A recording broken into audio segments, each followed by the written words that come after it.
Hello दोस्तों, कैसे हैं आप सभी। आशा करते हैं आप सभी स्वस्थ होंगे, मस्त होंगे और आपकी स्टडी भी अच्छी चल रही होगी। दोस्तों, आज की इस क्लास में हम उत्तराखंड करंट अफेयर्स पढ़ने जा रहे हैं, जिसमें सभी क्वेश्चंस आपके इम्पोर्टेंट और सेलेक्टेड हैं। दोस्तों, 14 जून को आपका वीडियो पीपीडीओ पटवारी लेखपाल का एग्जाम होने जा रहा है और इस एग्जाम में दोस्तों 2026 का करंट अफेयर पूछा जाएगा।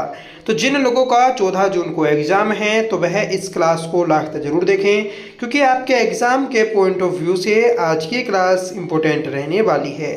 और दोस्तों, कल को हमारी करंट अफेयर की एक मैराथन क्लास आएगी, जिसमें हम जनवरी से मई तक के जितने भी महत्वपूर्ण प्रश्न करंट अफेयर के बनते हैं उन सभी को पढ़ेंगे। तो आप उस मैराथन क्लास को भी जरूर देखें। तो चलिए शुरू कर लेते हैं आज की अपनी इस क्लास को, जिसका पहला क्वेश्चन रहेगा, बताना है उत्तराखंड कैबिनेट द्वारा अनुमोदित ग्रीन हाइड्रोजन नीति 2026 के तहत राज्य ने वर्ष 2030 तक प्रतिवर्ष कितनी हरित हाइड्रोजन उत्पादन क्षमता हासिल करने का लक्ष्य रखा है।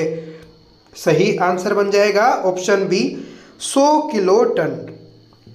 तो 100 किलो टन ग्रीन हाइड्रोजन उत्पादित करने का टारगेट रखा गया है उत्तराखंड कैबिनेट के द्वारा 2030 तक। किस नीति के तहत? तो ग्रीन हाइड्रोजन नीति 2026 के तहत।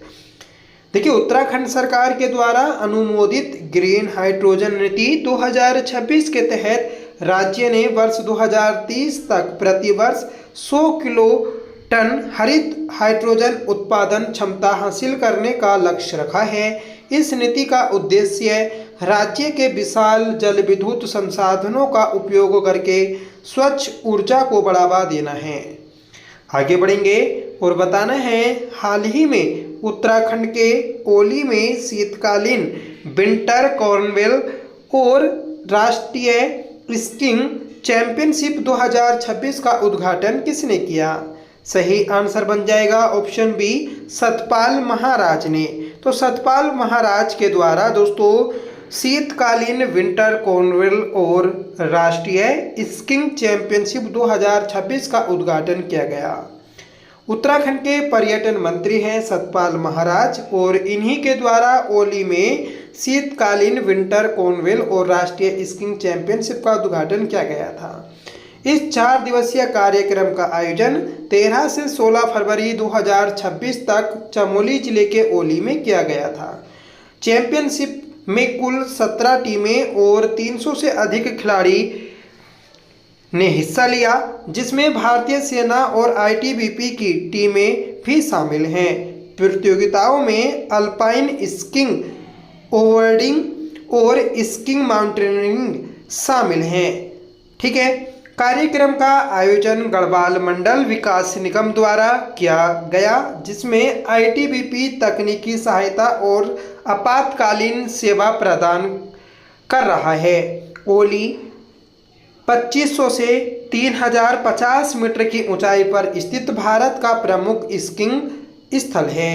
उत्तराखंड के अन्य प्रमुख स्कीइंग स्थलों में दयारा बुग्याल, मुनस्यारी और मुडाली शामिल हैं। नेक्स्ट क्वेश्चन है, उत्तराखंड में देवभूमि परिवार पहचान पत्र योजना के क्रियान्वयन की नोडल जिम्मेदारी किस विभाग को सौंपी गई है? तो ये दोस्तों नियोजन विभाग को सौंपी गई। करेक्ट आंसर है ऑप्शन सी। देखिए, देवभूमि परिवार पहचान पत्र योजना उत्तराखंड में जल्द लागू की जाएगी। योजना को कानूनी आधार देने के लिए अलग एक्ट तैयार किया जा रहा है। फरवरी की कैबिनेट में एक्ट को मंजूरी देने की तैयारी की गई और नवंबर 2025 में योजना को सैद्धांतिक मंजूरी मिल चुकी है। योजना का उद्देश्य हर परिवार का यूनिक पहचान पत्र बनाना है। मॉडल हरियाणा परिवार पहचान पत्र की तर्ज पर विकसित किया गया।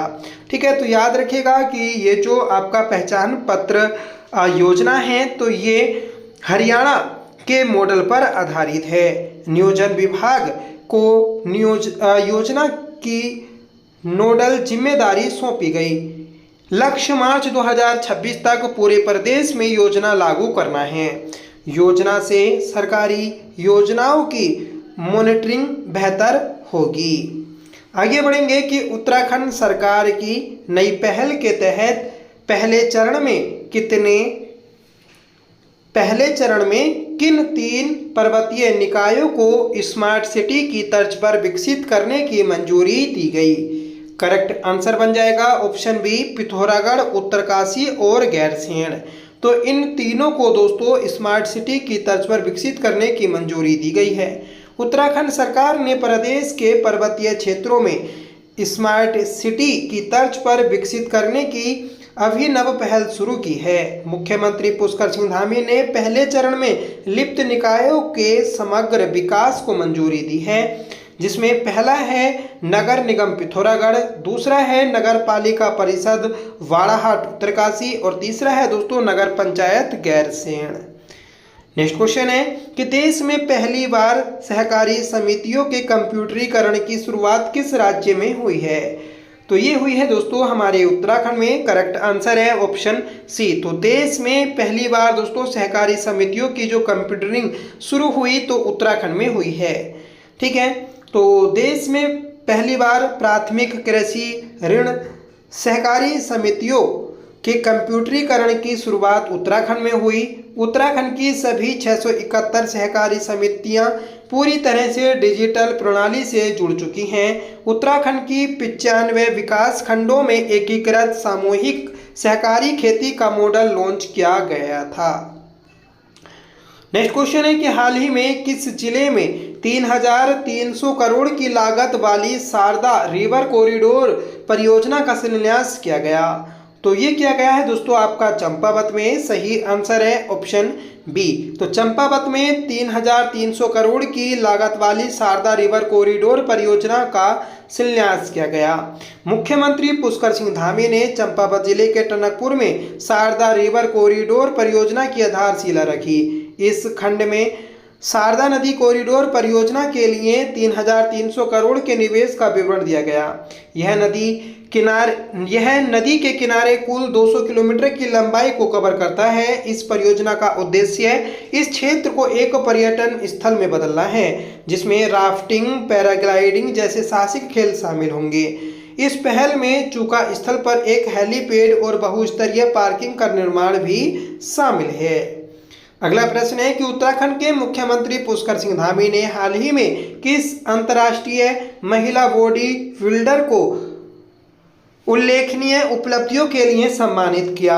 सही आंसर बन जाएगा ऑप्शन ए, प्रतिभा थपलियाल। तो प्रतिभा थपलियाल को दोस्तों अंतर्राष्ट्रीय महिला बॉडी बिल्डर के रूप में सम्मानित किया गया। मुख्यमंत्री पुष्कर सिंह धामी ने उत्तराखंड की बेटी एवं अंतर्राष्ट्रीय महिला बॉडी बिल्डर प्रतिभा थपलियाल को सम्मानित किया। 43 वर्षीय प्रतिभा थपलियाल की प्रमुख उपलब्धि वर्ष 2023 में राष्ट्रीय बॉडी बिल्डिंग चैंपियनशिप में स्वर्ण पदक है। एशियाई बॉडी बिल्डिंग चैंपियनशिप में प्रतिभा ने कांस्य पदक जीता। 9 फरवरी 2026 को तेलंगाना के करीमनगर में आयोजित राष्ट्रीय महिला बॉडी बिल्डिंग प्रतियोगिता में उन्होंने स्वर्ण पदक जीता। प्रतिभा थपलियाल उत्तराखंड के पौड़ी गढ़वाल जिले के यमकेश्वर ब्लॉक की मूल निवासी हैं। तो याद रखिएगा महत्वपूर्ण प्रश्न था। आगे बढ़ेंगे कि रक्षा मंत्री राजनाथ सिंह ने किस पर्वत शिखर के लिए नेहरू पर्वतारोहण संस्थान, नीम और जवाहर पर्वतारोहण संस्थान के संयुक्त अभियान को हरी झंडी दिखाई? तो ये दिखाई है दोस्तों आपकी माउंट एकांगुआ को। सही आंसर है ऑप्शन बी। तो रक्षा मंत्री राजनाथ सिंह ने माउंट एकांगुआ के लिए एक संयुक्त पर्वतारोहण अभियान को हरी झंडी दिखाई। यह अभियान नेहरू पर्वतारोहण संस्थान, नीम, उत्तरकाशी और जवाहर पर्वतारोहण एवं शीतकालीन खेल संस्थान पहलगांव का संयुक्त प्रयास है। माउंट एकांगुआ दक्षिण अमेरिका के अर्जेंटीना देश के मेंडोजा प्रांत में स्थित है। यह एशिया के बाहर विश्व की सबसे ऊंची चोटी है, जिसकी ऊंचाई 6,961 मीटर है। यह पर्वत दक्षिणी और पश्चिमी गोलार्ध का सबसे ऊंचा बिंदु है।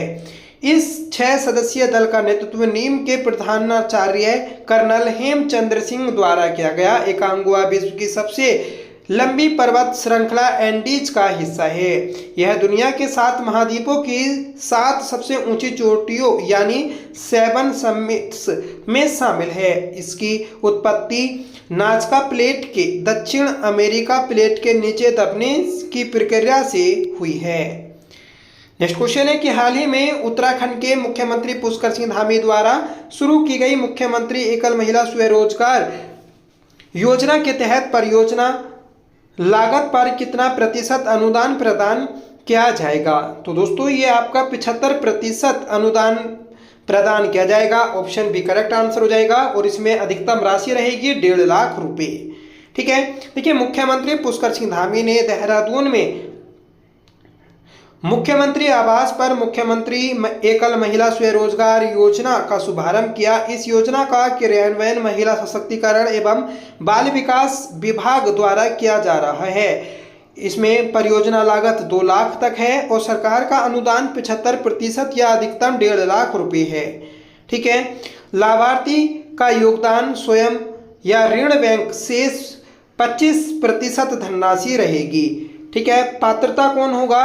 तो विधवा, परित्यक्ता, तलाकशुदा, एसिड अटैक और साइबर्स अपराध पीड़ित और किन्नर व्यक्ति होंगे। उत्तराखंड की महिला सशक्तिकरण एवं बाल विकास मंत्री हैं रेखा आर्या और इस योजना को दोस्तों शुरू में जो पहला चरण है उसमें 6 जिलों में शुरू किया गया, जिसमें बागेश्वर, देहरादून, पौड़ी, नैनीताल, टिहरी और उधम सिंह नगर हैं।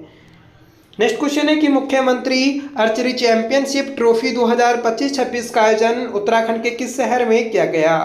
तो ये किया गया है दोस्तों देहरादून में। करेक्ट आंसर बन जाएगा ऑप्शन बी। तो मुख्यमंत्री आर्चरी चैंपियनशिप ट्रॉफी 2025-26 का आयोजन देहरादून के महाराणा प्रताप स्पोर्ट्स कॉलेज में किया गया। इस चैंपियनशिप में पूरे राज्य से 450 से अधिक तीरंदाजों ने हिस्सा लिया। सोशल वलूनी पब्लिक स्कूल के छात्र अक्षत ने इस प्रतियोगिता में 3 पदक जीतकर उत्कृष्ट प्रदर्शन किया। प्रतियोगिता के पदक विजेताओं को भविष्य में सरकारी नौकरियों में खेल कोटे के तहत 4% आरक्षण का लाभ भी दिया जाएगा। आगे बढ़ेंगे कि उत्तराखंड समान नागरिक संहिता यूसीसी लागू करने वाला देश का पहला राज्य कब बना? तो ये बना था दोस्तों 27 जनवरी 2025 को। Option D. देखिए 7 फरवरी 2024 को उत्तराखंड विधानसभा में यूसीसी विधेयक पारित हुआ था और 11 मार्च 2024 को राष्ट्रपति ने अपनी मंजूरी दी और 27 जनवरी 2025 को उत्तराखंड देश का पहला राज्य बन गया जिसने यूसीसी को लागू किया। 26 जनवरी 2026 यूसीसी संशोधन अध्यादेश 2026 लाया गया था। अगला क्वेश्चन है कि नराकाश वैजयंती योजना के तहत सार्वजनिक उपक्रमों की श्रेणी में प्रथम पुरस्कार किस संस्थान को प्रदान किया गया? तो ये THDC को प्रदान किया गया। Option B. नराकाश की फुल फॉर्म है नगर राजभाषा क्रियान्वयन समिति की 41वीं अर्धवार्षिक बैठक का आयोजन IIT रुड़की में किया गया। THDC Tehri hydro development corporation को नराकाश वैजयंती योजना के तहत सम्मानित किया गया। THDC को सार्वजनिक उपक्रम श्रेणी में प्रथम पुरस्कार मिला। यह सम्मान राजभाषा हिंदी के प्रभावी कार्यान्वयन में THDC के प्रयासों को दर्शाता है। नेक्स्ट क्वेश्चन है कि उत्तराखंड के मुख्यमंत्री पुष्कर सिंह धामी ने छात्रों में विकास और व्यवहारिक शिक्षण को बढ़ावा देने के लिए किस मोबाइल पहल को हरी झंडी दिखाई? तो ये दिखाई है दोस्तों लैब ऑन व्हील्स को। Option B.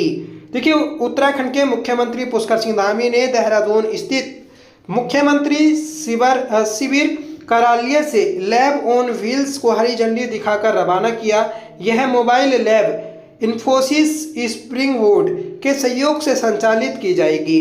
इस पहल का मुख्य उद्देश्य छात्रों को AI और IoT इंटरनेट ऑफ थिंग्स जैसी उभरती तकनीकों में व्यवहारिक प्रशिक्षण देना है।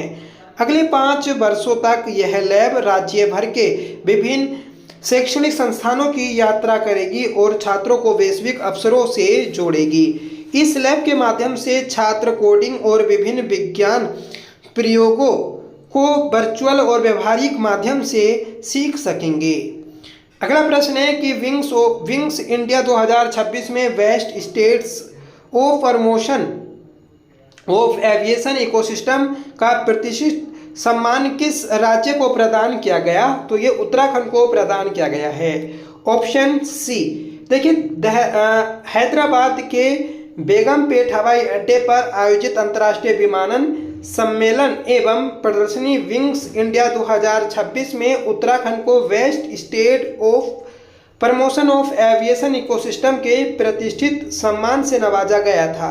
यह पुरस्कार राज्य सरकार के द्वारा एविएशन इंफ्रास्ट्रक्चर के विकास और हवाई संपर्क को बढ़ावा देने के लिए किया गया प्रभावी प्रयासों को मान्यता देने के लिए प्रदान किया गया है। यह पुरस्कार दोस्तों किंजरापू राममोहन नायडू केंद्रीय नागरिक उड्डयन मंत्री द्वारा दिया गया। Uttarakhand civil aviation development authority Uttarakhand नागरिक उड्डयन विकास प्राधिकरण ने राज्य की ओर से प्रतिनिधित्व किया। नेक्स्ट क्वेश्चन है कि जनवरी 2026 में उत्तराखंड के टिहरी में आयोजित साहसिक खेल महोत्सव में किस राष्ट्रीय चैंपियनशिप का समापन किया गया? तो ये किया गया है दोस्तों आपका राष्ट्रीय SIV चैंपियनशिप का। Option C. देखिए, मुख्यमंत्री पुष्कर सिंह धामी ने टिहरी में टिहरी एक्रो महोत्सव और राष्ट्रीय SIV उड़ान के दौरान घटनाओं का अनुकरण चैंपियनशिप 2026 के समापन समारोह में भाग लिया। इस आयोजन का उद्देश्य टिहरी को वैश्विक स्तर पर एडवेंचर टूरिज्म के प्रमुख गंतव्य के रूप में स्थापित करना है। केंद्र सरकार के द्वारा उत्तराखंड में प्रगति पोर्टल के तहत निगरानी की जा रही बुनियादी ढांचा परियोजनाओं में सर्वाधिक निवेश किस क्षेत्र में किया जा रहा है? तो ये दोस्तों सड़क और राजमार्ग में किया जा रहा है। Option C.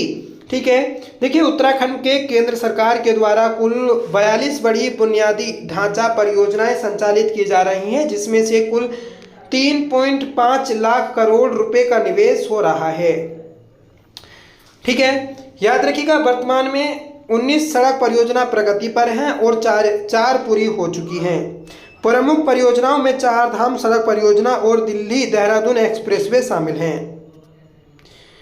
ठीक है, परियोजनाओं की निगरानी Pragati proactive governance and timely implementation portal के माध्यम से की जा रही है। कुल 42 परियोजनाओं में से अब तक 10 पूर्ण हो चुकी हैं और 32 निर्माणाधीन हैं। आगे बढ़ेंगे कि असम में आयोजित 79वीं संतोष ट्रॉफी फुटबॉल चैंपियनशिप में उत्तराखंड का अभियान किस स्थान पर समाप्त हुआ? तो ये दोस्तों 5वें स्थान पर समाप्त हुआ। ऑप्शन सी करेक्ट आंसर हो जाएगा। 79वीं संतोष ट्रॉफी फुटबॉल चैंपियनशिप में उत्तराखंड की टीम ग्रुप ए में 5वें स्थान पर रही। असम के सिलापाथर स्टेडियम में खेले गए अपने आखिरी ग्रुप मैच में उत्तराखंड को तमिलनाडु से 0-1 से हार का सामना करना पड़ा। अंक तालिका में बंगाल 11 अंक, तमिलनाडु 10, राजस्थान 7, असम 6 और उत्तराखंड 4 अंक और दोस्तों नागालैंड 2 अंक के साथ रहे हैं। अगला प्रश्न है कि वर्ष 2026 के लिए पद्म भूषण से सम्मानित किए जाने वाले उत्तराखंड के पूर्व मुख्यमंत्री कौन हैं? तो ये है दोस्तों भगत सिंह कोश्यारी। आगे बढ़ेंगे और बताना है देखिए कि भारत सरकार ने 2026 के पद्म भूषण पुरस्कार की घोषणा गणतंत्र दिवस 2026 की पूर्व संध्या पर की। भगत सिंह कोश्यारी को पद्म भूषण 2026 से सम्मानित किया गया। पद्म भूषण सम्मान शिक्षा, राजनीति एवं सामाजिक सेवा में दीर्घकालीन योगदान के लिए प्रदान किया गया।